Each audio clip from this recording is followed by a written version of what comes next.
Halo, selamat pagi anak-anak semuanya. Kita berjumpa kembali dalam pertemuan pembelajaran kita yang ketujuh. Salam musik 9 sampai negeri 1 Wonogiri Senin 7 September 2020. Puji syukur kita panjatkan kehadirat Tuhan yang Maha Kuasa atas segala limpahan rahmat yang telah kita terima. Hingga sampai saat ini kita masih diberikan kesehatan dan dapat bertemu pada pertemuan kita kali ini. Materi pokok kita kali ini adalah masih di bab 1, menyanyikan lagu secara solo atau tunggal dengan submateri resonansi, improvisasi ritmis, melodis, dan dinamik. Adapun kompetensi dasar kita untuk pengetahuannya adalah memahami teknik pengembangan ornamentasi melodis dan ritmis lagu dalam bentuk vokal solo atau tunggal. Kemudian untuk keterampilannya adalah mengembangkan ornamentasi ritmis maupun melodis lagu dalam bentuk vokal solo atau tunggal. Sumber materi yang bisa anak-anak lihat setelah selesai mengikuti pembelajaran ini dari buku Paket Seni Budaya kelas 9 2018 halaman 47 sampai dengan 53. Mari kita lanjutkan. Tujuan pembelajarannya ada 1, 2, 3, 4, ya. 5. Yang pertama, mengartikan teknik pengembangan ornamentasi melodis dan ritmis lagu. Yang kedua, menjelaskan teknik pengembangan ornamen melodis lagu. Menjelaskan teknik ritmis lagu, pengembangan ornamen melodis. Kemudian melaksanakan pengembangan ornamentasi melodis. Kemudian yang terakhir itu menyimpulkan teknik ritmis lagu. Mari kita lanjutkan.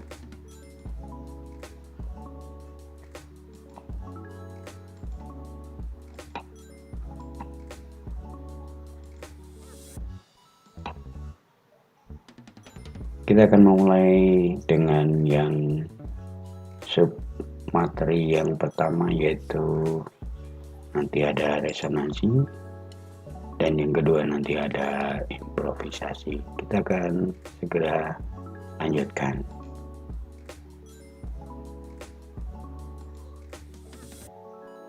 Resonansi. Pengertian tentang resonansi. Apakah yang dimaksudkan dengan resonansi?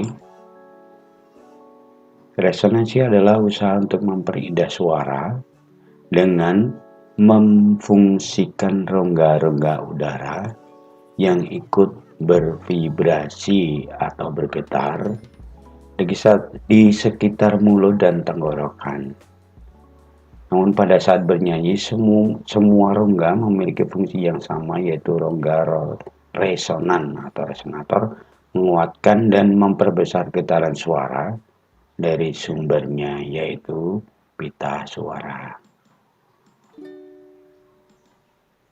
Ruang resonansi. Ruangan resonansi terdiri dari semua rongga dalam tubuh manusia, terutama rongga di atas pita suara. Fungsi dari semua rongga itu adalah untuk menimbulkan perbedaan warna suara dan huruf hidup. Semakin banyak udara terdapat dalam rongga resonansi, maka semakin bulat suara yang ditimbulkan, karena udara turut bergetar. Adapun jenis-jenis resonansi adalah sebagai berikut. 1. Resonansi dada. Nanti ruang yang bergetar adalah di rongga dada. Kemudian resonansi hidung, itu ada di sekitar muka kita. Kemudian yang ketiga nanti ada resonansi kepala. Mari kita ikuti selanjutnya. Resonansi dada. Apa yang dimaksudkan dengan resonansi dada? Resonansi dada adalah memantulkan sumber bunyi pada bagian dada. Jadi, ketika dipantulkan di dada, maka udara yang berada di rongga dada itu ikut bergetar. Terjadilah resonansi di rongga dada. Resonansi dada ini berfungsi untuk memproduksi suara-suara yang rendah.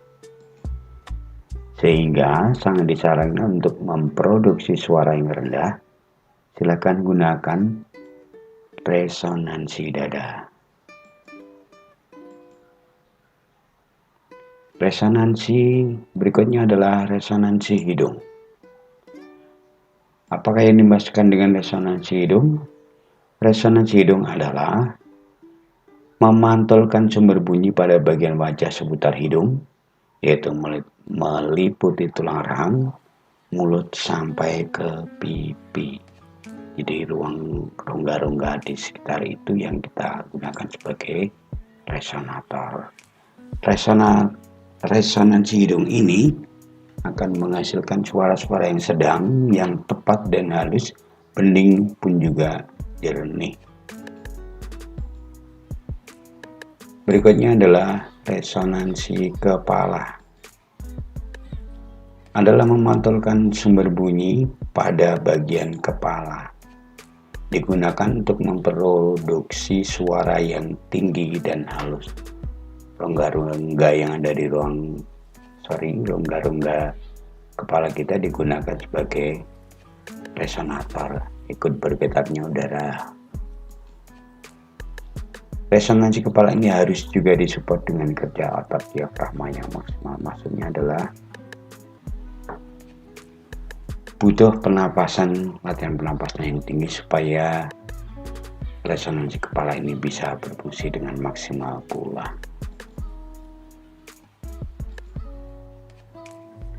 Oke, bagian yang kedua kita adalah akan mempelajari improvisasi.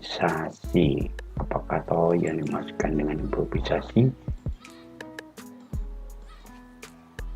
Improvisasi adalah usaha memperindah lagu dengan merubah atau menambah sebagian melodi lagu secara profesional tanpa merubah melodi pokoknya.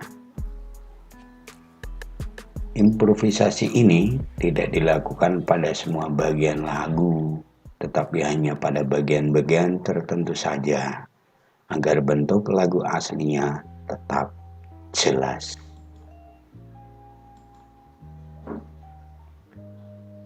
Unsur lagu apa saja yang bisa diimprovisasi?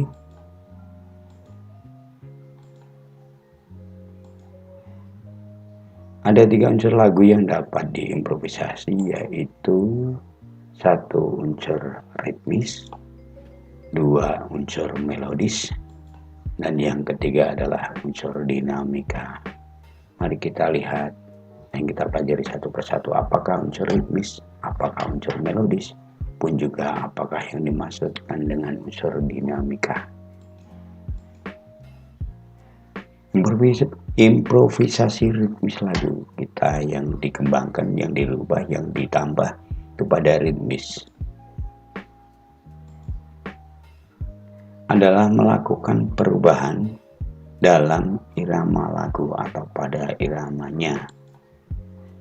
Sebagai contoh, jika sebuah lagu diciptakan dengan irama pop, bisa diimprovisasi dengan iringan irama jazz, keroncong, dangdut, atau dengan irama yang lainnya.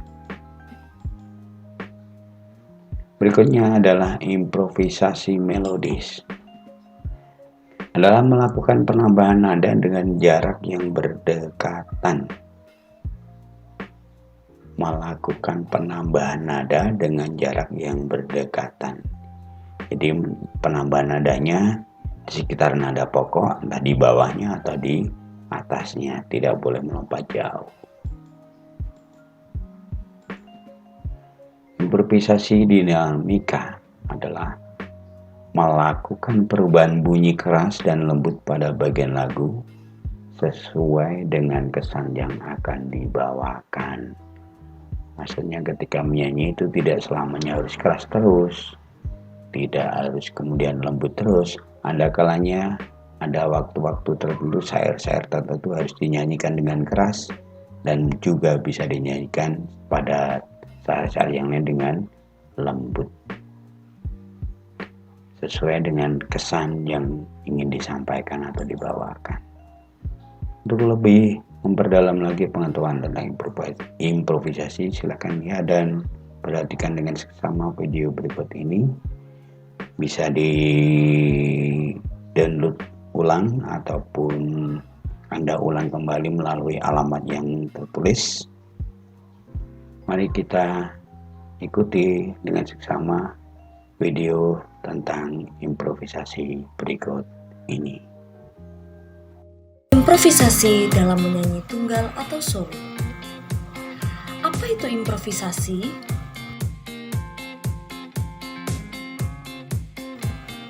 Improvisasi adalah usaha memperindah lagu dengan merubah atau menambah sebagian melodi lagu dengan profesional tanpa merubah melodi. Improvisasi dibagi menjadi 3. Yang pertama improvisasi ritmis, improvisasi melodis, dan improvisasi dinamika. Improvisasi ritmis. Improvisasi ritmis adalah perubahan dalam irama lagu. Misalnya lagu yang diciptakan dalam irama pop divariasikan dengan cara dibawakan dengan irama jazz. Yuk kita simak contoh berikut. Baik anak-anak, untuk contoh improvisasi ritmis kita gunakan lagu yang sederhana dulu ya. Kita gunakan lagu Balonku Ada 5. Balonku. Kalian semua pasti sudah sangat familiar dengan lagu anak-anak yang satu ini. Nah, lagu aslinya seperti ini ya. Balonku ada 5, rupa-rupa warnanya, hijau, kuning, kelabu, merah muda, dan biru. Nah, lalu ritmisnya akan kita improvisasi nih. Nah, contoh hasilnya seperti ini. Balonku ada 5, rupa-rupa warnanya, hijau, kuning, kelabu, merah muda, dan biru. Nah, kalian sudah bisa membedakan kan? Sudah melihat perbedaan, sudah mendengar perbedaannya kan? Improvisasi melodis. Improvisasi melodis biasanya berupa penambahan nada dengan jarak nada yang berdekatan. Untuk improvisasi melodi ini kita gunakan lagu yang sama ya. Melodi asli lagu Balonku seperti ini.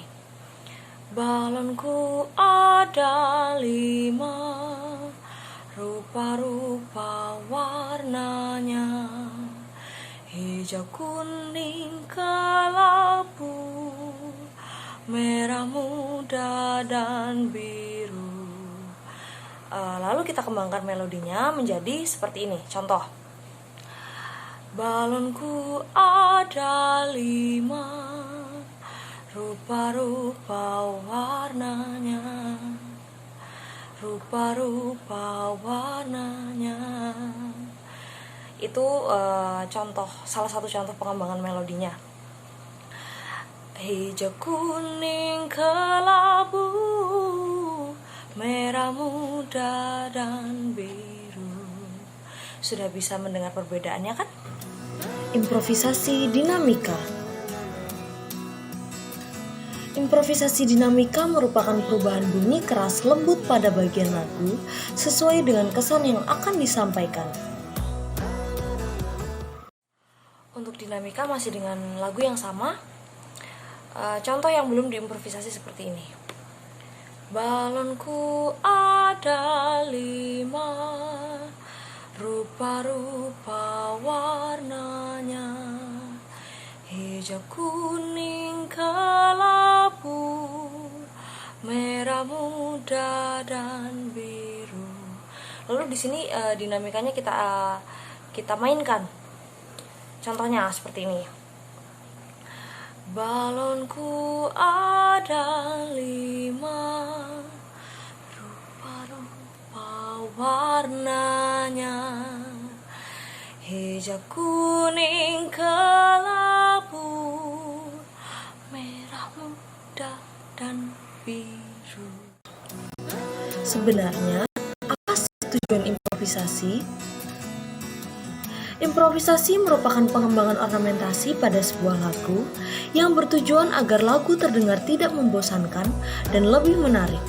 Improvisasi tidak dilakukan pada semua bagian lagu, hanya pada bagian-bagian tertentu saja agar bentuk lagu yang aslinya tetap terdengar jelas. Setelah kita menyaksikan video dan juga kita pelajari tentang resonansi dan improvisasi, dapat kita simpulkan sebagai berikut. Sebagai kesimpulan, ada 3 jenis resonansi, yaitu resonansi dada yang tadi digunakan untuk memproduksi suara-suara rendah, kemudian resonansi hidung yang kita gunakan untuk memproduksi suara sedang, kemudian ada resonansi kepala yang kita gunakan untuk memproduksi suara yang tinggi. Ketiganya memang memiliki fungsi yang berbeda-beda. Agar seseorang vokalis dapat bernyanyi dengan baik, maka membutuhkan latihan yang cukup keras sehingga memiliki kemampuan untuk menggunakan ruang resonatornya saat bernyanyi dengan benar. Kesimpulan yang kedua adalah ada 3 jenis unsur lagu yang dapat diimprovisasi, yaitu unsur ritmis, melodis, dan dinamika. Tujuan dari improvisasi adalah untuk memperindah lagu dan supaya lagu tidak terdengar membosankan. Kita lanjut untuk penugasan. Setelah anak-anak selesai mengikuti video pembelajaran ini, anak-anak harus melakukan presensi dengan alamat yang tertera dan juga melakukan atau menyelesaikan tugasnya juga alamat yang tertera. Untuk link presensi dibuka pada hari ini, Senin 7 September 2020 jam 10 waktu Indonesia Barat sampai dengan jam 12 waktu Indonesia bagian Barat. Jangan sampai terlambat. Untuk link penugasan dibuka pada hari ini, Senin 7 September 2020 jam 11 waktu Indonesia bagian Barat sampai dengan hari Sabtu 12 September 2020 jam 14. Juga jangan sampai terlambat. Materi pertemuan berikutnya kita nanti adalah tentang lagu populer dalam sajian vokal grup. Jadi bab 1 kita sudah selesai, kita akan memasuki di bab 2 dengan materi lagu populer dalam sajian vokal grup.